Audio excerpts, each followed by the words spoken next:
Hola, muy buenas a todos y a todas. De nuevo os dejo una foto mía por si me echabais de menos. Y os traigo hoy una historia completamente fascinante que de verdad vale muchísimo la pena que la escuchéis con mucha atención y completa. Doy las gracias de todo corazón a la persona, al amigo que me ha enviado esta narración. Una narración de su experiencia completamente íntima y sobre todo profunda. Y en fin, espero que esta historia os llene de amor y de esperanza. Espero que esta historia os ayude en el sentido y proceso de vuestra vida, que os impulse sobre todo a amar, tanto al menos como lo ha hecho conmigo. Advertencia de contenido sensible. Este vídeo contiene referencias narrativas a ideaciones suicidas, sin detalles explícitos ni gráficos. Se ruega tenerlo presente antes de escucharlo. En ningún caso se incluyen estas escenas con intención de plantearlas como positivas o con intención de herir sensibilidades, sino desde una perspectiva optimista en relación con las ganas de vivir. El fin es el comienzo. Una introducción. Corría el año 2017, finales de marzo. Tenía yo 23 años y estudiaba filosofía en la Universidad de Barcelona. Era una mañana como cualquier otra y me dirigí hacia la facultad para asistir a las clases de la jornada. Durante el trayecto en metro, todo transcurrió con normalidad. Sin embargo, cuando me bajé del vagón en la estación de la universidad y mientras ascendía las escaleras hacia la boca de salida, comencé a sentir un extraño malestar por todo mi cuerpo. Al principio no le di importancia, y lo atribuí tanto al calor que hacía en el interior del recinto como al hecho de no haber desayunado nada ese día. Desafortunadamente, enseguida me percaté de que aquel malestar era distinto. Al mareo inicial le sucedieron el sudor frío, la visión borrosa y las palpitaciones, las cuales, sumadas al desconcierto ante semejante situación, pronto se convirtieron en arritmia y taquicardia. Movido por el pánico, aceleré el paso con la esperanza de alcanzar el exterior y recobrar el ánimo tendiéndome en algún banco y respirando aire fresco. Pero los síntomas, lejos de remitir, se agudizaban a un ritmo endiablado, hasta el punto que, antes incluso de vislumbrar la luz del exterior desde el vestíbulo de la estación, un pensamiento fugaz atravesó mi mente como un puñal afilado. Esto es el fin. Tu vida termina aquí. Al tomar conciencia de este pensamiento, el horror más hondo, intenso y penetrante que jamás haya experimentado se apoderó de todo mi ser. Nunca antes había sentido tan cercano el frío aliento de la muerte. Nunca antes había tenido la certeza de estar a punto de morir. Pero entonces ocurrió algo que solo puedo atribuir al misterio indescifrable de la mente humana, y es que, de repente, asumí que no había nada que pudiera hacer para cambiar mi destino, por lo que tampoco tenía ningún sentido que me enfrentara a él, y mucho menos que lo temiera. Dejar de luchar por mi vida fue la única forma de salvación que encontré en aquel momento, y en aquella renuncia sentí incluso algo parecido a la serenidad. Pero, a pesar de todo, había algo que seguía perturbándome y que trascendía el mero temor a la finitud, y es la angustiante sensación de no haber estado a la altura de lo que la vida reclamaba a todo ser humano, tanto para conmigo mismo como para con los demás. En aquel entonces todavía no sabía por qué, pero tenía la impresión de haber desperdiciado mi existencia de un modo cobarde y miserable. Pero, lamentablemente, ya era tarde para redimir esa falta antes de morir. Al mismo tiempo, no alcanzaba a explicar por qué me sentía de aquel modo, ya que, visto desde una perspectiva objetiva, mi vida no había sido una mala vida. Nací en el seno de una familia que me había cuidado, siempre tuve buenos amigos, disfruté de comodidades materiales y pude desarrollar intereses y aficiones que colmaron mi espíritu de no pocas alegrías incluso en los momentos más difíciles. Pero, entonces, ¿por qué, llegado a este punto, me sentía tan insatisfecho con mi vida? Mientras ocurría todo esto en mi interior, alcancé la salida de la estación y me senté en un banco a esperar que todo terminara lo antes posible. Pero, sorprendentemente, los síntomas empezaron a remitir ligeramente y de forma progresiva. El ritmo cardíaco se estabilizó, recuperé la visión con nitidez y, finalmente, dejó de resbalar por mi frente aquel sudor gélido que minutos antes me había empapado el rostro. Seguía vivo y no entendía nada de lo que había ocurrido. Al cabo de unos instantes de reposo, me incorporé y proseguí mi camino hacia la facultad, donde todavía podía llegar a tiempo para la primera clase. Después de este episodio, el día transcurrió con relativa calma, y yo no se lo conté a nadie, ni siquiera a mis padres. Ahora, cuando rememoro aquellos años de mi vida, ya algo lejanos, no tengo ninguna duda de que, a pesar de mi juventud y de las comodidades de las que disponía, fueron los más oscuros y tormentosos de mi vida hasta el presente. Pero lo que más me desconcierta es lo inconsciente que era de estar sumido en un pozo anímico sin fondo.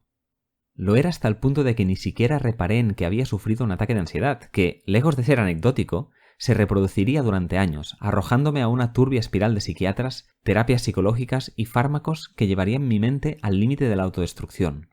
Pero, antes de contar cómo salí de todo eso, tengo que explicar cómo llegué, sin darme cuenta, a tal extremo de enajenación anímica, de despersonalización e incluso de deshumanización. En ese momento yo no tenía ni idea de lo que me estaba ocurriendo, pero ahora sé, con una claridad meridiana, resultado de años de introspección y autoanálisis, que mi descenso a los infiernos fue el catastrófico resultado de una trayectoria vital marcada por la incapacidad de dar y recibir amor, la cual arrancó en mi más tierna infancia y que, con total seguridad, tiene como desencadenante mi relación con las figuras paternas. Primera parte. Hogar, dulce hogar. Nací en el seno de una familia con muy pocos miembros. No tengo hermanos y con mis primos perdí el contacto cuando, siendo todavía muy pequeños, se mudaron fuera de Cataluña. Con el familiar cercano más joven, nacido antes de mí, me separan 18 años. Con el más joven después de mí, 19. Soy, por lo tanto, un hijo único que creció rodeado de adultos, algo que, en buena medida, forjó mi carácter afable y tranquilo, pero tímido y algo retraído en entornos sociales. Mi padre ha sido siempre un hombre de perfil bajo, discreto y poco comunicativo, pero trabajador y cumplidor para con las obligaciones que los roles de género imponen en una sociedad como la nuestra. Trabajó muchos años como administrativo en un banco y, con lo que ganaba, nunca nos faltó de nada ni a mí ni a mi madre, al menos en el plano material.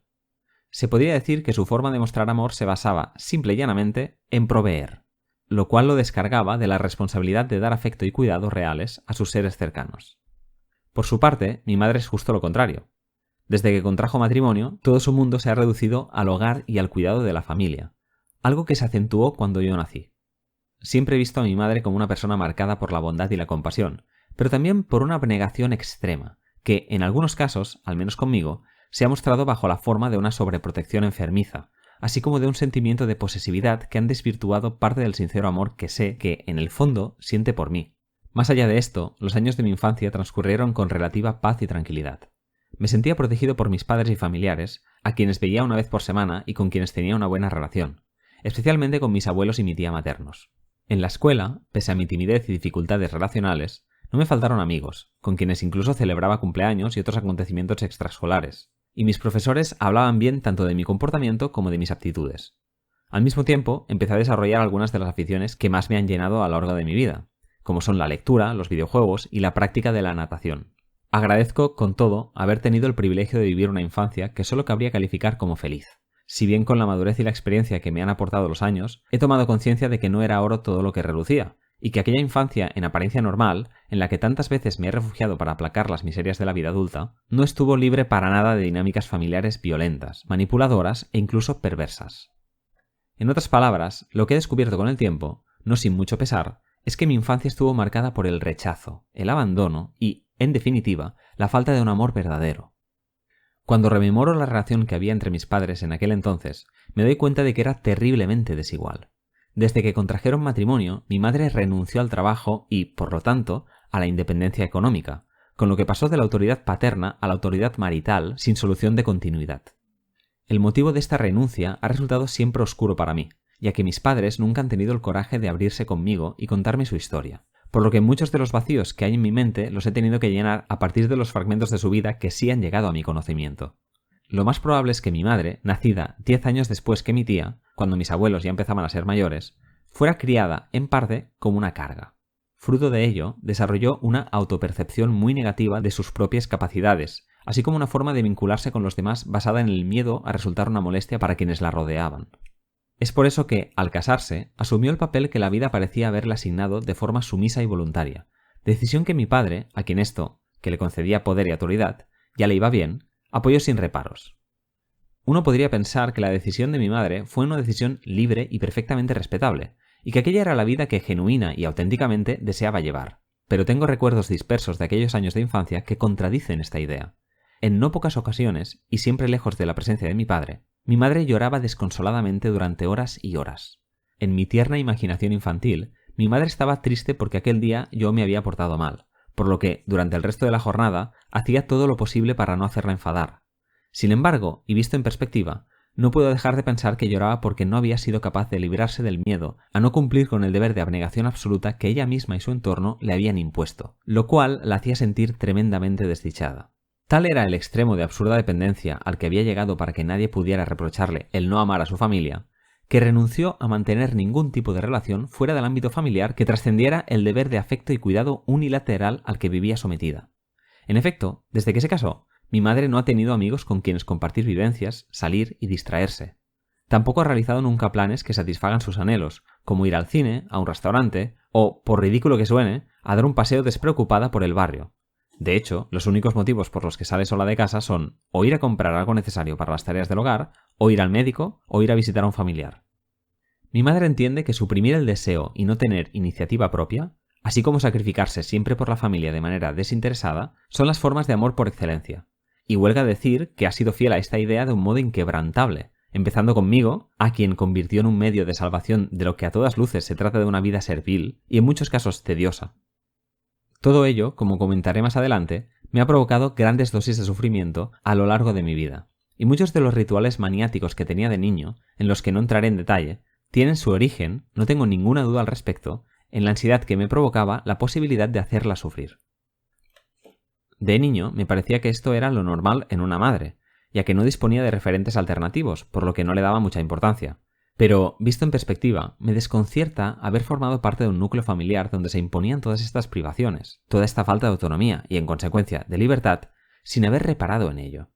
De adulto he intentado convencer a mi madre de lo penosa que es su situación, pero tengo que reconocer que he fracasado en todos mis intentos, en los cuales no he sido capaz de romper la densa coraza de negación y autoengaño que ha levantado durante años en su mente. En lo referente a mi padre, ahora veo con claridad que nunca alentó a mi madre para que desarrollara sus propios intereses y aficiones, sino más bien lo contrario. Supongo que porque, de este modo, podía ejercer sobre ella una forma de dominación sutil que le hacía sentir, en su profundo complejo de inferioridad, un buen cabeza de familia. Como he dicho antes, la forma de amar de mi padre ha consistido siempre en proveer a su familia de recursos materiales. Y eso es así en buena medida porque nadie le enseñó nunca a amar de verdad. Primero, por ser un hombre, y por lo tanto, por ser socializado en hábitos y conductas ajenos al amor, entendido el amor, como un medio de vincularse al otro desde la vulnerabilidad y la aceptación de los límites propios y ajenos. Segundo, porque tuvo la poca fortuna de criarse en una familia marcada por la manipulación emocional y el narcisismo, en la cual aprendió, a muy temprana edad, que lo importante no es amar a los demás desde la honestidad y la transparencia, sino hacer todo lo posible, incluso lo aberrante, por proyectar una imagen de perfección desde el hogar hacia afuera. En otras palabras, mi padre creció desarrollando un miedo atroz a que los otros, los extraños ajenos a la familia, le reprocharan algún aspecto de su vida, razón por la cual vivía siempre pendiente de ellos a pesar de despreciarlos profundamente. Evidentemente, esto se trasladó al hogar donde crecí, y en el que mi padre mostraba, ante quien nos visitara, una versión de sí mismo encantadora y risueña que no se correspondía con el hombre emocionalmente ausente que yo percibía el resto del tiempo. El ejemplo más claro de esta distancia entre él y mi madre y yo es que, cuando salíamos a pasear, él solía andar unos cuantos metros por delante, como si tuviera prisa por llegar a alguna parte, y eso le impidiera estar cerca de nosotros. De hecho, esta es una de las razones por las que cuando crecí y empecé a compartir mi experiencia con mis mejores amigos, a estos les costó mucho darme crédito, ya que conocían la versión amable y cercana de mi padre, lo cual acrecentó y mucho la soledad que sentía entonces. Pero, como adulto, lo que más cargo sobre mis hombros de aquella época es que no recuerdo ningún gesto real de afecto por parte de mis padres hacia mi persona. Ni me besaban ni me abrazaban, y tampoco me dedicaban nunca palabras de elogio para nada que hiciese, ni en la escuela ni fuera de ella. Yo asumí esta realidad como un hecho debido a mi forma de ser, y es que, en no pocas ocasiones, mis padres comentaron, en reuniones familiares y otros círculos, conmigo presente, que yo era un niño al que no le gustaba el contacto físico. Lo decían de un modo casual y despreocupado, pero yo entendí que eso era verdad, y que la razón por la que en mi vida no había afecto era que yo no lo necesitaba, aunque fuera mentira. Todavía hoy me pregunto por qué mis padres cometieron semejante negligencia emocional conmigo, y solo se me ocurre responder que se limitaron a reproducir el mismo trato que recibieron ellos mismos de parte de mis abuelos, lo cual me apena profundamente, más todavía al recordar que entre mis padres tampoco solía presenciar gestos reales de amor y ternura. A pesar de todo, conservo buenos recuerdos de mi infancia, como las navidades en casa de mis abuelos maternos o las vacaciones en verano en el apartamento de mi tío en la Costa Brava, sin contar con los buenos momentos que pasé con algunas de aquellas primeras amistades que todavía perduran. Además, tuve la suerte de no sufrir ni violencia física ni sexual, por lo que me siento un auténtico privilegiado. Ahora bien, a pesar de todo, debo admitir, no sin resignación y algo de culpa, que no recibí en mi infancia el amor necesario para desarrollarme plenamente como ser humano. Y, cuando la adolescencia irrumpió en mi vida, todo ese abandono, toda esa soledad, todo ese miedo y toda esa rabia contenida en mi interior de forma inconsciente durante años, me rompió por dentro en 1000 pedazos. Segunda parte. El infierno es un desierto helado. La adolescencia fue la etapa más oscura y deprimente de mi vida. Y eso se debe a que empecé a darme cuenta de la situación de desamparo en la que me encontraba, pero también a que no fui capaz de aceptarla plenamente y con todas sus consecuencias. Hasta aproximadamente los 13 años me sentí satisfecho con mi vida, en buena medida porque la relación con mis padres, más allá de broncas puntuales, era sostenible. Pero a partir de los 14, dicha relación se enturbió hasta alcanzar un punto de no retorno que todavía hoy condiciona nuestro trato recíproco. Recuerdo perfectamente el día en que todo cambió. Yo estaba a punto de acabar tercero de la ESO y, para celebrar el fin de curso, le pedí a mis padres que me dejaran salir con mi grupo de amigos hasta más tarde de lo habitual. Ellos accedieron, pero pusieron como condición que no volviera más tarde de las 11 de la noche a casa. Me pareció razonable y prometí que así sería. Aquella noche salí a cenar con mis amigos de entonces, sin más, pero, al volver, me retrasé sin quererlo y llegué a las 11:15 a casa. Como el retraso no era de mucho tiempo, no le di importancia, así que no avisé.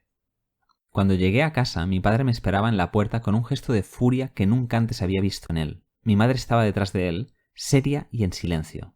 Miré el reloj y me excusé, pero, lejos de dejarme hablar, me señaló con el dedo y empezó a reprocharme a gritos que hiciera lo que me daba la gana sin pensar en nadie. Acto seguido, me acusó de haber bebido, cosa que no era cierta, y terminó preguntándome retóricamente en qué me estaba convirtiendo. A su favor, debo decir que supo contener las ganas de darme una paliza, las cuales eran evidentes por la rabia con la que me gritaba. Pero, sea como sea, aquella noche me costó conciliar el sueño a causa de lo contrariado que me sentía ante la situación vivida horas antes. Sin embargo, lo más desconcertante estaba por llegar. A lo largo de los 2 días siguientes, mi padre no me dirigió la palabra en ningún momento, pese a estar ambos la mayor parte del tiempo en casa. La tensión se mascaba en el ambiente cada vez que nos cruzábamos en el pasillo, y las comidas, momentos en los que coincidíamos los tres en la mesa, se hicieron eternas e insoportables.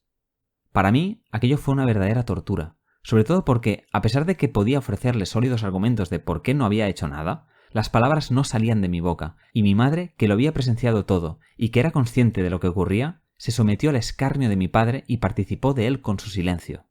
Pero la guinda del pastel llegó al cabo de 3 días del incidente, cuando, de repente, mi padre volvió a ser el mismo de antes como por arte de magia, y nunca jamás se volvió a hablar de lo acontecido. En aquel momento no fui capaz de procesar lo que había sucedido, pero años más tarde he comprendido que aquella había sido la primera vez que se reproducía un patrón que se repetiría en incontables ocasiones a lo largo de mi adolescencia y principios de edad adulta. El esquema era tal que así. Yo, como sujeto libre, hago algo que demuestra autonomía e independencia. Mi padre no lo asume y me castiga con tácticas de manipulación perversas, como el tratamiento de silencio, que no es sino una forma simbólica de matarme, con el fin de hacerme sentir culpable. Mi madre, por su parte, le da la razón con su silencio. Cuando intento razonar con él, ni me mira ni me escucha, al mismo tiempo que tergiversa todo lo que digo para que no lleguemos a ningún entendimiento. Finalmente, levanta el castigo haciendo como si no hubiera pasado nada, lo cual, paradójicamente, aumenta la violencia de lo acaecido. Y así, hasta la siguiente ocasión. Fue durísimo para mí ver que mis padres habían dejado de confiar en mí, pero más todavía reconocer que, en realidad, jamás lo habían hecho de veras. Durante aquellos años, en los que no sabía ni cuándo ni cómo ocurriría algo que haría que mi padre me maltratara psicológicamente de nuevo, vivía como si, literalmente, anduviera sobre un suelo quebradizo, siempre con miedo a que se resquebrajara a mi paso y me engullera el vacío que se ocultaba debajo. Así fue vivir en mi casa durante años, y lo peor de todo es que me acostumbré a ello, e incluso, y fruto de la impotencia que sentía, lo naturalicé hasta el punto de sentir que, si mis padres me hacían eso, era porque yo lo merecía, ya que, de otro modo, era inconcebible que las personas más importantes de mi vida, en quienes yo había confiado siempre ciegamente, me trataran de ese modo. A todo esto se le sumaron progresivamente los interrogatorios diarios a los que me sometía mi padre para saber qué había hecho durante el día. Y digo interrogatorios porque yo nunca he dialogado con mi padre, de cuya vida anterior a mi existencia apenas sé nada, ya que él nunca me ha hablado de ella con claridad. En ese momento, a mí me parecía ridículo que quisiera saber tanto de mi vida sin contarme él nada de la suya. Pero ahora entiendo que todo era un mecanismo de control para ejercer su poder y autoridad sobre mí. Otra cosa de la que me he percatado con el tiempo es de que, cuando llegué a la adolescencia y empecé a construir mi propio mundo, mis padres, para quienes yo había supuesto el instrumento de salvación de su vida y de su relación, marcada por la manipulación, la falta de autenticidad y la apariencia, no supieron gestionarlo, y trataron, en especial mi padre, de boicotear en mí cualquier atisbo de progresar hacia la madurez y la vida adulta. A veces incluso revestían su actitud bajo la forma de auxilio para que yo no tuviera que hacer nada, pero sospecho que lo que ocurría es que no querían que yo aprendiera a valerme por mí mismo para que los necesitara para siempre. Mi madre me ignoró cuando le pedí que me enseñara a cocinar, y mi padre jamás hizo ningún esfuerzo para que aprendiera a realizar todas las tareas de albañilería que a él también se le dan. Al final, prácticamente todo lo que sé hacer, que no es mucho, lo he aprendido a su pesar por otros medios, lo cual me entristece profundamente. En relación con esto, todavía recuerdo con amargura, pero también con cierto orgullo, cómo me inicié en la música comprando una guitarra barata con unos ahorros que tenía acumulados desde hacía mucho tiempo. Lo hice a escondidas de mi padre, quien, después de suplicárselo en incontables ocasiones, nunca cedió en su negativa de que me hiciera con ella con la excusa de que no quería ocuparse de las quejas de los vecinos al oírme tocar durante el día. Al final me hice con ella, por suerte con el apoyo de mi madre, que fue más comprensible y razonable en este aspecto. Pero, por supuesto, nunca en la vida recibí por su parte ningún tipo de validación por mis esfuerzos y mis logros, algo que en ese momento lo hubiera significado todo para mi maltrecho ego. De hecho, hizo todo lo contrario, y no desaprovechó la oportunidad de criticar la ruidosa, como decía él, música que escuchaba, las horribles camisetas de color negro que vestía, lo mal que me quedaba el pelo largo y lo lamentable que era verme con pendientes cuando, con 18 años, aproveché una ausencia suya para hacerme uno en cada oreja. Por una parte, me alegro de haber desobedecido a mis padres en pormenores como estos, como haría cualquier adolescente, ya que, al fin y al cabo, son lo que me ha dotado de una cierta identidad, y reconozco que, sin la música, aquellos años me habrían aniquilado por completo. Por la otra, sin embargo, no puedo dejar de reprocharme cierta cobardía, y es que, muy a mi pesar, fui incapaz de rebelarme de verdad contra aquella humillación. De hecho, me aterrorizaba, cual niño desamparado, pensar que, si lo hacía, perdería el amor de mis padres, y que estos me rechazarían y me abandonarían para siempre. Y, en el fondo, había interiorizado una culpa tremenda por todo aquello que me estaba ocurriendo. Y es que entendía que si mis padres me hacían esto era porque yo no había estado a la altura de sus expectativas, y eso me convertía no solo en un hijo de mierda, sino también en un ser humano de mierda, incapaz de cumplir con su cometido en este mundo. Tardé años en entender que aquello que recibía de ellos, si bien es muy probable que ni siquiera se dieran cuenta, no tenía nada que ver con el amor. Más bien, se trataba de una suerte de transacción afectiva según la cual, si yo obedecía sus designios, ellos me tratarían bien, pero, en caso contrario, me retirarían todos los cuidados hasta que expiara mi culpa y volviera a ser el niño sumiso que, en su mente, debía seguir siendo para que el mundo de fantasía que habían construido a su alrededor, que no era sino una forma estúpida e ingenua de burlar lo inevitable, el paso del tiempo y la muerte, se mantuviese en pie. Ahora lo veo claro, pero en ese momento caí de pleno en esa trampa, y no fue hasta edad adulta que desarrollé los medios para empezar a salir de ella. Mientras tanto, intenté vivir lo más dignamente posible, pero actuando siempre de tal modo que mis padres pudieran seguir aceptándome por quien yo era, ya que la posibilidad de perderlos me provocaba una ansiedad enorme. El problema es que, haciendo esto, me resultaba imposible vivir auténticamente, razón por la cual, a los 15 años, caí en el pozo de la depresión, en el que me mantuve durante al menos una década de forma intermitente debido a que nadie se ocupó nunca de mí, en buena medida porque aprendí a disimular muy bien los síntomas para no resultar una carga para nadie, ni para mi familia ni para mis amigos. Precisamente así es como entendía yo el amor en aquel momento, y tiene sentido. Mi padre me sometía a su tortura psicológica siempre que percibía que yo estaba siendo una carga para él. Por ende, lo que tenía que hacer para que no solo él, sino también el mundo, me aceptara y me quisiera, era no ser un lastre para nadie. En suma, no molestar, desaparecer, evaporarme del mundo. De este modo, poco a poco, empecé a retraerme, hasta el punto de reducir mi círculo de amistades a un grupo muy pequeño con el que sí sentía que podía ser yo de forma genuina, aunque solo fuera por un breve lapso de tiempo. En clase prácticamente no hablaba con nadie, a no ser que me lo pidieran, y conocer gente nueva en entornos de socialización era para mí un reto cada vez más difícil de afrontar. De hecho, el problema se hizo tan grande que, a la mínima que me encontraba en un entorno en el que podía pasarlo bien con otra gente, me sentía culpable, ya que saber que eso molestaría a mis padres, a quienes tanto debía, me atormentaba en demasía. Entré, así pues, en una espiral perpetua de represión, culpa y resentimiento, y solo me sentía libre cuando me encerraba en mi habitación solo para hacer música. Asimismo, y como mecanismo de sobrecompensación, me volví un adolescente hiperresponsable, pero mi pseudomadurez escondía un peso enorme que cada vez se me hacía más insoportable. Sea como sea, nunca tuve el valor de abrirme de verdad con nadie, y jamás expresé lo que sentía en mi interior, pues eso implicaba la posibilidad de recibir el afecto y la compasión del otro, así como amarme a mí mismo, y yo no sabía ni amar ni amarme, porque no me había sentido nunca amado por nadie y porque tampoco me sentía merecedor de tal amor. De hecho, Era tan poca la estima que sentía por mí mismo que regularmente mantenía conversaciones en mi fuero interno en las que me denigraba de la forma más abyecta posible. Debo confesar, en relación con esto, que nunca nadie me ha maltratado tanto como yo mismo, y me avergüenzo de reconocer que, en aquel momento, aquellas sesiones de autosadismo aliviaban momentáneamente mi sentimiento de culpa. Al aislamiento, al autocastigo y a la depresión debo sumar la profunda disociación corporal que experimenté durante aquellos años, de la que todavía hoy me estoy recuperando. Era tal el sufrimiento que experimentaba a diario y de forma continuada que mi capacidad para reaccionar física y emocionalmente a lo que me sucedía se entumeció. Y prueba de ello es que no derramé ni una sola lágrima durante toda mi adolescencia. Tan solo la experiencia estética de la música y, en menor medida, del cine y la literatura, tenían el poder de suscitar en mí emociones intensas que hicieron brotar lágrimas de mis ojos. Pero, en el fondo, nunca se trataba de nada que tuviera que ver con mi realidad concreta, personal e inmediata. Hasta este punto me desconecté de mí mismo para poder sobrevivir, aunque estuviera medio muerto por dentro. Vivir en la mente, en la pura razón, se convirtió para mí en una vía de escape al dolor. Mejor dicho, para no afrontarlo. Algo que me requería una fuerza y un valor que, por aquel entonces, no tenía. Pero el trauma definitivo llegó cuando mi madre empezó a actuar, de un modo sutil pero muy dañino para mí, como si yo fuera el sustituto de mi padre. En efecto, este siempre había sido un hombre débil, física y mentalmente, y mi madre nunca había encontrado en él el apoyo emocional que como esposa necesitaba. Ese papel lo ocupé yo durante un tiempo a partir de los 16 años, cuando sufrí una dinámica relacional que me atrevería a calificar de incesto emocional, pues sentía que mi madre requería de mí un apoyo del que no podía hacerme cargo.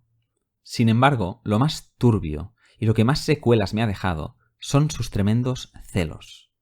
Yo rara vez salía de noche, pero cuando lo hacía, ella siempre me esperaba despierta para preguntarme con quién había estado y qué había hecho. En alguna de estas ocasiones me dio a entender incluso que se sentiría muy decepcionada si se enterase de que había otras, refiriéndose, claro está, a mujeres, algo que pude corroborar más adelante en todas las ocasiones en las que, dentro del círculo familiar, alguien me preguntó si tenía pareja y, antes de que yo pudiera responder por mí mismo, mi madre intervino tajantemente diciendo que a mí no me interesaban esas cosas. Esto, sumado a las burlas de mi padre cada vez que, ingenuamente, yo aludía a alguna chica, fuera compañera de clase o de algún otro lugar, perturbó completamente mi capacidad de relacionarme con el sexo femenino, pues el simple hecho de desear a una mujer, fuera romántica o sexualmente, me generaba un malestar descomunal. Una especie de náusea indescriptible que pesaba mucho más que la expectativa de placer y felicidad que podía obtener de una relación íntima con ella. Con todo, esta carga me ha llevado a relaciones escasas, breves y afectiva y sexualmente insatisfactorias. Algo de lo que, honestamente, no puedo hablar en detalle sin desmoronarme todavía hoy en día. En torno al tema de la sexualidad, tan solo me atrevo a confesar que pasé mi adolescencia y parte de mi primer juventud compensando la falta de amor físico y compañía sentimental consumiendo pornografía. No porque me gustara, sino porque, con aquellas imágenes, que no asociaba a mujeres reales, sino a meros objetos de placer, podía satisfacer mis fantasías sin traicionar la confianza de mi madre, quien tan buena había sido siempre conmigo y quien, a cambio, me exigía tan escaso sacrificio por ello. De lo único que puedo sentirme satisfecho después de caer en un abismo tan profundo como el que estoy narrando, es que, si bien lo valoré en reiteradas ocasiones, jamás acudí a la prostitución, pues un enorme escrúpulo moral me lo impidió. Y siento que, después de todo, hice lo correcto, aguantando estoicamente la soledad del desierto afectivo por el que tantos años he vagado.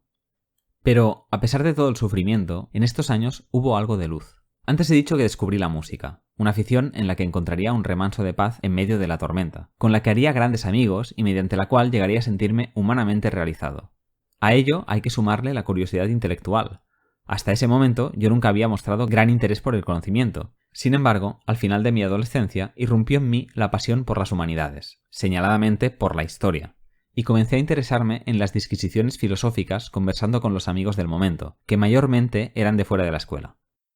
Ahí empecé a darme cuenta de que el sufrimiento es parte esencial de la vida, y que hay que aceptarlo sin paliativos para transformarlo en algo que dé sentido a la existencia, como, sin ir más lejos, el amor. Pero entonces no era lo suficientemente maduro como para vincular todas esas reflexiones abstractas con mi propia vida, a la cual le daba la espalda, así que me limité a utilizar el saber y el arte como un medio para sublimar todo lo que era insatisfactorio en mi vida y hacer de ello algo que pudiera sentirme orgulloso y por lo que los demás pudieran alabarme. En el fondo, lo único que quería, aunque no fuera ni siquiera capaz de reconocerlo, era que alguien me quisiera, y entendía que eso solo sería posible si hacía algo a la perfección, ya que, si no, simplemente mostraría al mundo el ser despreciable que veía yo cada mañana cuando me miraba al espejo. Pero este amor, que yo, además, confundía con la ególatra necesidad de admiración, con la que esperaba llenar el vacío de mi propio ser, no era amor. Precisamente porque se basaba en el mismo principio condicionado de ese amor inauténtico que me habían dado durante tanto tiempo mis padres. Así llegué a la universidad, donde me esforcé lo indecible por progresar intelectualmente, pero a costa de olvidar todo lo demás, dejando mis traumas latentes y viviendo la vida sin atreverme a afrontar unos problemas que, contra más los ignoraba, más grandes se hacían. Y así es como llegué, sin darme cuenta, a marzo de 2017, momento en el que la alienación en la que vivía se tornó insostenible, y, como ya he dicho en la introducción de la narración, mi mente colapsó por completo, dando lugar a un nuevo periodo en mi vida en el que la confrontación con todas mis heridas, abiertas y supurantes, me llevaría a un sufrimiento extremo, pero del que extraería la fuerza para que aflorase en mí aquello que siempre había estado allí, pero que, inconscientemente, nunca había permitido que brillara con la intensidad que le es propia. Hablo, por supuesto, del amor. Tercera parte. Donde está el peligro, crece también lo que salva. Después de sufrir mi primer ataque de ansiedad, pasé unos días en un estado de completo abatimiento. Dormía mucho, pero no descansaba, y el simple hecho de moverme representaba para mí un esfuerzo sobrehumano. Finalmente fui al hospital, donde, después de un examen médico, llegaron a la conclusión de que el único especialista que podía ayudarme era el psiquiatra. El resto es historia. Pasé mucho tiempo acudiendo a sesiones de terapia para intentar dar con la clave del problema y reconstruirme, pero no funcionó para mí. El malestar seguía ahí, imperturbable como la esfinge, y, a pesar de que conseguía sacar fuerzas de donde parecía imposible sacarlas, lo cierto es que, para mí, ya nada tenía sentido. Fue en aquella época cuando el insomnio irrumpió con fuerza para distorsionar todavía más mi visión de la realidad, y a punto estuvo incluso de hacerme enloquecer. Reconozco que jamás he estado tan aislado del mundo como entonces. Para mí, el mundo era un ente hostil. En el fondo, eso era lo que había sido siempre para mí, pero en aquel momento esa idea se me aparecía con más claridad que nunca. Cualquier posibilidad de sanación pasaba por reconciliarme con él, pero para ello necesitaba recuperar la capacidad de percibir una belleza y un sentido que, en medio del extravío en el que me encontraba, no era capaz de percibir. Casi sin darme cuenta, empecé a pensar por primera vez en suicidarme, en terminar con todo, terminando conmigo mismo. En un abrir y cerrar de ojos, los pensamientos y las ideaciones suicidas, íntimamente relacionados con el autocastigo al que me había sometido siempre y que no había podido aplacar todavía, se convirtieron en mi pan de cada día por mucho tiempo. El problema se agravó cuando terminé mis estudios y no encontré trabajo alguno. No saber qué hacer con mi vida ni en qué ocupar mi tiempo me generó un sentimiento de inutilidad y una ansiedad todavía mayores. Intenté distraerme ideando un plan de estudio y componiendo música, pero ni siquiera así mejoré. Mi propio valor como ser humano estaba demasiado ligado al trabajo y a la productividad como para no sentirme terriblemente culpable de no hacer nada con mi vida. Esto, en parte, se debe al hecho de que todavía vivía con mis padres y, lamentablemente, no veía cercano el momento en el que podría dejar de hacerlo. Un día, hablando con mi madre sobre mi situación, recuerdo que me vine abajo y, por primera vez en largo tiempo, rompí a llorar de desesperación. Pero ella, contra todo pronóstico, reaccionó con frialdad. Se limitó a decirme que no pasaba nada y jamás volvimos a hablar del tema. Por supuesto, mi padre ni siquiera se enteró de que yo sufría hasta ese extremo. Con mis amigos fui incapaz de abrirme, como de costumbre, por miedo a que mi historia resultara insoportable para ellos y me rechazaran igual que mis padres, así que apenas les expliqué lo que me ocurría. Por supuesto, todavía no tenía el coraje de confiar en nadie, sino de que mi fe y esperanza en la posibilidad de establecer un vínculo real eran prácticamente inexistentes. Y lo mismo ocurría con mi capacidad de dar y recibir amor. Seguía, al fin y al cabo, deshumanizado. Poco después de esto, llegué al extremo de planificar mi suicidio. Un profundo nihilismo, nacido del vacío que sentía por todo lo que había hecho a lo largo de una vida que me parecía absurda, me empujó a ello. Era verano y, después de arrastrarme como un moribundo durante años, había perdido toda esperanza de redención. Sentía que no tenía nada valioso que aportar al mundo, y que todo padecimiento era una carga inútil. Puse incluso fecha al día de mi muerte autoinfligida. Me había rendido de verdad. Poco antes de eso, debo añadir que había sufrido el rechazo sin paliativos de una persona de la que me había enamorado y en quien había puesto unas expectativas desorbitadas. Ese, sumado a todos mis anteriores rechazos, me hacía sentir a alguien patético e imposible de amar. Ahora veo que aquel amor nacía de la desesperación, por lo que no era un amor real, sino tan solo mi anhelo de salvación proyectado sobre alguien que no podía salvarme. Sencillamente porque el único modo de alcanzar la salvación pasa por abrazar el amor desde la responsabilidad para con el propio dolor. Y yo todavía permanecía ciego a tan evidente verdad. Pero, a pesar de todo, y afortunadamente, no me suicidé. De hecho, ni siquiera lo intenté. Tal vez fue por simple cobardía, pero quiero pensar que se trató de una decisión libre impulsada por el deseo de reconciliarme con el mundo.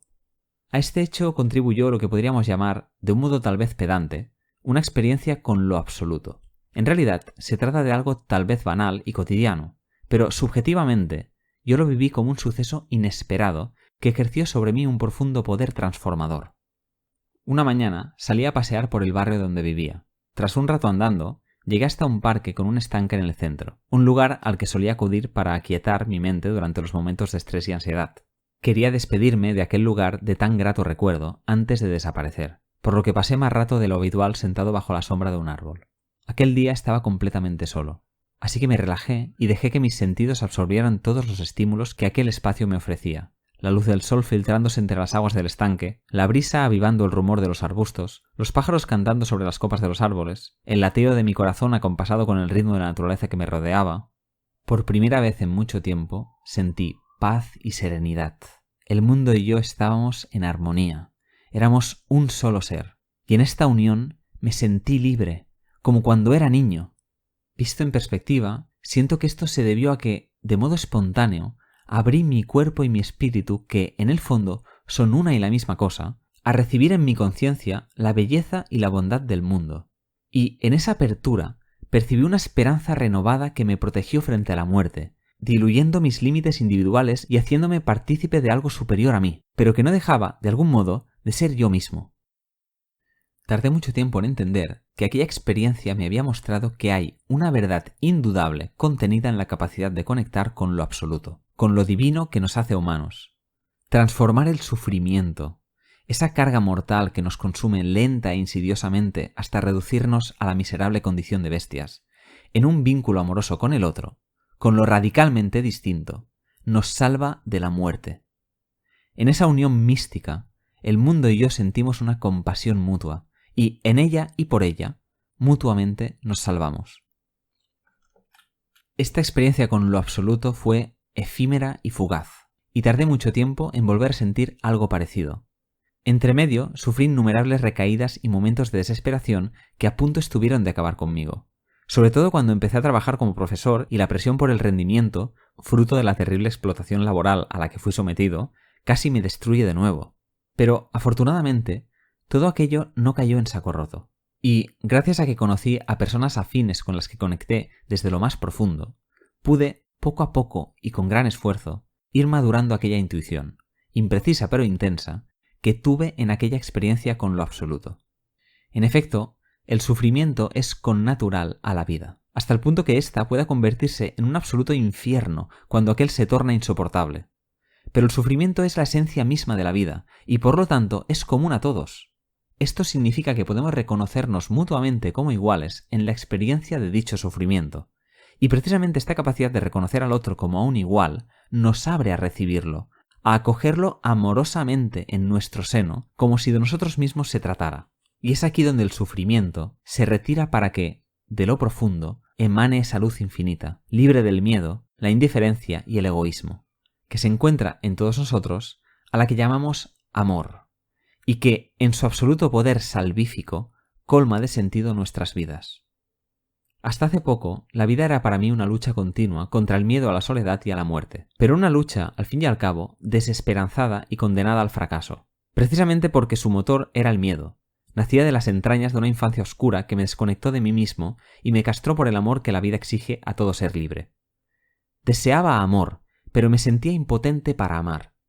Me había abandonado al destino, a la vana esperanza de que algún día ocurriera algo que me salvara, como si el amor no fuera una acción consciente, libre y voluntaria que uno debe ejercer para hacer del mundo un lugar mejor. Hoy, mi vida sigue estando marcada por traumas tal vez incurables, pero empiezo a sentir en mí la capacidad de entregarme a los demás sin miedo al rechazo, de mostrarme vulnerable para acoger al otro y, en fin, de abrirme a un mundo que siento como una parte del todo al que pertenezco. Con ello, con la esperanza de contribuir a algo que me trascienda, de reparar la escisión que nos separa y nos convierte en seres sufrientes, aunque sea con pequeños gestos de afecto y atención diarios, que es lo que allana el camino hacia el paraíso, siento que mi existencia cobra un lugar que nunca antes había sabido o querido ver. En parte, porque este valor nos otorga una responsabilidad para con el mundo, algo que, hasta ahora, siento que amar es acoger sin restricción alguna al otro en mi conciencia, en su particularidad como ser sufriente. Esto implica un ejercicio radical de mi libertad que vivo como serenidad plena, como una purga de todo el mal que hay en mí, como una limpieza anímica que permite aflorar el amor infinito que anida en mi interior, que me hace uno con el mundo y me acerca a Dios en todo su esplendor. El amor, cada vez lo veo más claro, es la salvación, y en él, por él y con él, incluso una vida marcada por el sufrimiento extremo, la soledad y el abandono, queda justificada solo que, por un momento, este poder salvífico haga acto de presencia. Mediante el ejercicio del amor he logrado, después de mucho tiempo y no pocas penurias, acoger en mí parte del dolor nacido de la tormentosa relación con mis padres, así como atenderlo del modo debido. Después de todo lo ocurrido, no los excuso, pero he conseguido dejar atrás buena parte del rencor y el resentimiento que sentí hacia ellos y que, en mis momentos más oscuros, me llevó a desear que desaparecieran, y me siento libre por ello. Sé que mi relación con ellos nunca será ideal, tampoco lo será conmigo mismo, pero no importa. No tiene por qué serlo. Soy consciente de que podría haberme convertido en un ser horrible, pero la fortuna y el poco valor que he tenido me han permitido ser un poco mejor que eso. Y está bien así. Me conformo con afirmar, del modo más digno posible, que, a pesar de todo, en este momento de mi vida estoy aprendiendo a amar. Y eso incluye, por supuesto, a mis padres.